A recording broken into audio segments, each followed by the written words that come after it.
Om Sai Ram. Welcome to बंदे हैं हम साई के। मैं हूँ आपके साथ नीलम।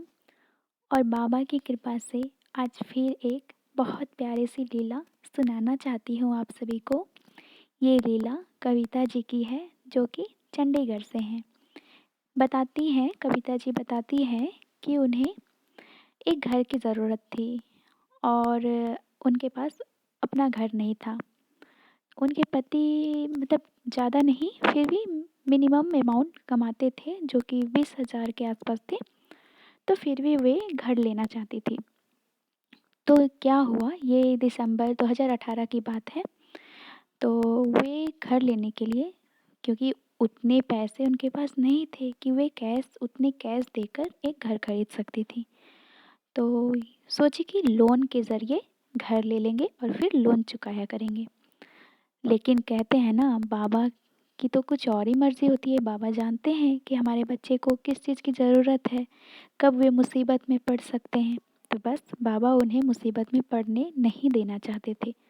तो हुआ ये कि जिस दिन वे कविता जी लोन लेने के लिए जा रही थी, जाने से पहले उन्होंने बाबा से प्रे किया। बाबा को कहा कि बाबा मैं जा रही हूँ, मुझे घर लेना है, तो मैं लोन लेने के लिए जा रही हूँ, आप मेरे साथ रहना और मेरे साथ देना।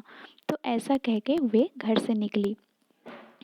और जिनका उन्होंने घर लेना था, तो वो घर बहुत अच्छा था, घर पसंद कर चुकी थी। तो क्या हुआ कि जैसे ही वे लोन लेने के लिए गई, इधर लोन तो उनका हुआ नहीं, पास नहीं हो पाया। और दूसरी उधर जिनका घर जो घर इन्होंने पसंद कर रखा था, वे घर भी टूट गया। मतलब वो घर के जो ओनर हैं, वे घर को गिरा दिए, तोड़ दिए। उनकी कुछ अपनी फैमिली प्रॉब्लम्स के कारण वे घर को गिरा दिए होंगे, पता नहीं जो भी हो। तो इनका नहीं हो सका।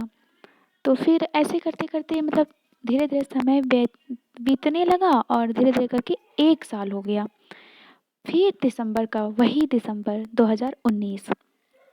अब क्या हुआ, घर तो इन्हें लेना ही था। फिर ये लोन लेने के लिए मतलब फिर सोची कि पहले तो ये मतलब लोन लेना चाहती नहीं थी, क्योंकि लोग लोन लेना बहुत बड़ी बात होती है। क्योंकि हम जैसे आम लोगों के लिए लोन लेना, ये तो बहुत डिफ़िकल्ट सिचुएशन का सामना करने के बराबर है।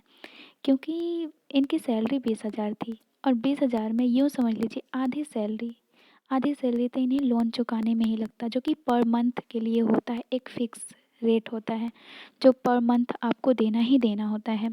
चाहे आपके पास पैसे हो या ना हो, लेकिन पर मंथ आपको देना ही पड़ेगा, बैंक नहीं मानती।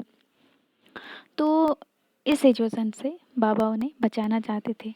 तो क्या हुआ, मतलब वे अब सोचने लगी कि अब लोन लेने का तो मन नहीं है, पर क्या करूं, कोई ऑप्शन भी नहीं है। लेकिन कहते हैं ना, बाबा के होते ऑप्शन ना हो, ऐसा हो ही नहीं सकता। क्या हुआ, अचानक से बाबा उनके पास ऐसे ऐसे लोगों को भेजने लगे, ऐसे ऐसे रिश्तेदार रिलेटिव ऐसे ऐसे फ्रेंड्स को भेजने लगे, जो कि उन्हें कैश देने को तैयार हो गए। और सारे लोगों से इकट्ठा किया हुआ इकट्ठा हो गया। जब कैश मिल गया तो यकीन कीजिएगा, इन्होंने कैश देकर घर खरीदा। पूरा कैश पेमेंट करने के बाद ही ये घर खरीदी। तो ये क्या हुआ, लोन लेने से बाबा बचाए। क्योंकि देखिए, अगर आप किसी रिश्तेदार से पैसे लेते हो तो उसी समय पे आप धीरे धीरे करके पैसे चुका दोगे। वे बैंक की तरह नहीं करेगा कि नहीं आप हर मंथ दो, ऐसे करो वैसे करो। लेकिन बैंक नहीं मानती ना। तो ये रिश्तेदार से जितने लोगों से पैसे ली, धीरे धीरे करके चुका रही है और अभी भी चुकाती हैं। और बाबा की कृपा से एक छोटे से घर में ये लोग बहुत खुश हैं। और ये तो इनका एक एक्सपीरियंस है। दूसरा एक्सपीरियंस इनका उरी से रिलेटेड है। क्या हुआ कि इनके पति अकेले कमाने वाले और घर की सारी जिम्मेवारी इन्हीं पे है, कविता जी पे। तो सबको यही संभालती हैं। तो अब क्या हुआ कि रात में सोई हुई थी, तो इनके पेट में अचानक से बहुत तेज़ का दर्द होना स्टार्ट हुआ। तो पहले तो दर्द था तो ये सोची कि ठीक हो जाएगा, लेकिन दर्द जब हद से ज़्यादा बढ़ने लगा, अब मतलब इन्हें अब समझ नहीं आने लगा। अब लगने लगा कि अब शायद मैं हॉस्पिटलाइज़ हो जाऊँगी, मुझे एडमिट होना ही पड़ेगा। ये मन में ये सोचने लगी और बाबा को भी याद कर रही थी। फिर सोची क्या करूँ, सबको उठाऊँ, सबको जगाऊँ या नहीं?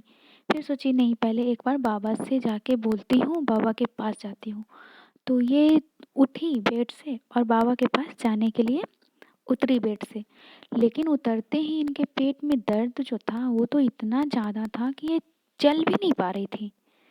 मतलब अब ये कैसे बाबा पर पास पहुँची, बाबा के पास धीरे-धीरे करके कैसे-कैसे चल के बाबा के पास ही पहुँच गई और बाबा से कहने लगी, बाबा मेरा हाल बहुत ख़राब है, मेरे पेट में बहुत दर्द हो रहा है, कहीं मैं एडमिट ना हो जाऊँ, मुझे हॉस्पिटलाइज़ ना होना पड़ जाए बाबा, आप सँभालो। तो ऐसे करके ये बोलने लगी और वहाँ पे बाबा की जो उदी थी, उदी उठाई और बाबा को प्रणाम करके उदी लगाई और उदी खाई। बोली बाबा अब आप ही सँभालो। ऐसे करके वो धीरे-धीरे करके वहाँ से आई और उसके बाद धीरे-धीरे उनके पेट में जो बहुत तेज़ का दर्द था वो ठीक हो गया, कम हुआ फिर ठीक हो गया। देखिए बाबा की कितनी प्यारी लीला है। जो भक्त सच्चे दिल से बाबा में विश्वास रखता है, सब कुछ बाबा पे छोड़ देता है, बाबा को सब कुछ बताकर, अपना सारा दुख तकलीफ बताकर खुद निश्चिंत हो जाता है, बाबा उसके दुख दूर करते हैं। कभी ऐसा होता है कि कभी वक्त लगता है और कभी बहुत जल्दी हो जाता है। तो हम सारे आप डिवोटी से यही कहना चाहेंगे कि सिचुएशन चाहे जैसी भी हो, चाहे कितनी भी कठिन परीक्षा क्यों ना देनी पड़े, कभी भी घबराइए नहीं और बाबा पे एक बार विश्वास करे हैं तो बाबा पे ही सब कुछ छोड़ दीजिए, क्योंकि वो जानते हैं कि उन्हें क्या करना है। जैसे देखिए कविता जी के साथ, बाबा को पता था कि लोन ले लेगी तो क्या होगा इनका ज़िंदगी, किस तरह मुश्किलों में ये पड़ सकती है, लेकिन बाबा इन्हें लोन लेने नहीं दिए, बचा लिए।